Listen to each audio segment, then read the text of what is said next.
GST की बात करें तो प्रधानमंत्री नरेंद्र मोदी ने लाल किले की प्राचीर से 15 अगस्त को एक बड़ा ऐलान किया था और कहा था कि हम जो है दिवाली तक जीएसटी को लेकर एक बड़ा तोहफा देने जा रहे हैं। और इसी कड़ी में अब 3 से 4 सितंबर के बीच जीएसटी काउंसिल की एक अहम बैठक होने जा रही है।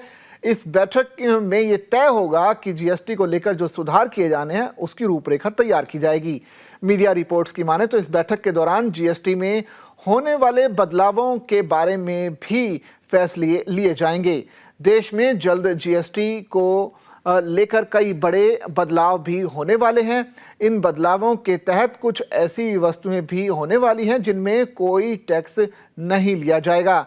जीएसटी रिफॉर्म्स में होने वाले बदलावों को अगर कम शब्दों में बताएं तो जीएसटी के तहत 4 स्लैब कम होकर 2 स्लैब रह जाएंगे। इसकी वजह से कई चीज़ों पर टैक्स भी कम हो जाएगा।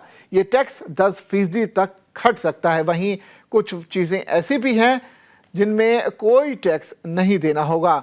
अब उन वस्तुओं के बारे में बात करते हैं जिनमें 0 टैक्स लग सकता है। इसका मतलब ये हुआ कि इन वस्तुओं की खरीद पर जल्द कोई टैक्स नहीं देना पड़ेगा।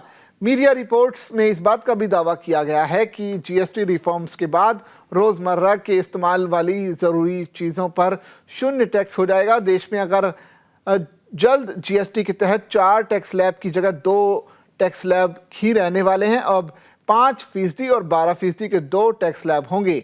मीडिया रिपोर्ट्स की माने तो ज़रूरी वस्तुएं जैसे पनीर, पिज़्ज़ा, ब्रेड, खाखरा, चपाती और रोटी जैसी खाद्य वस्तुओं पर कोई टैक्स नहीं लिया जाएगा। वहीं 5% टैक्स भी इस पर लगाया जा सकता है। ऐसे ही स्टेशनरी, चिकित्सा उपकरण और दवाइयों पर भी कोई टैक्स नहीं लिया जाएगा या फिर 5% टैक्स इस पर लिया जा सकता है।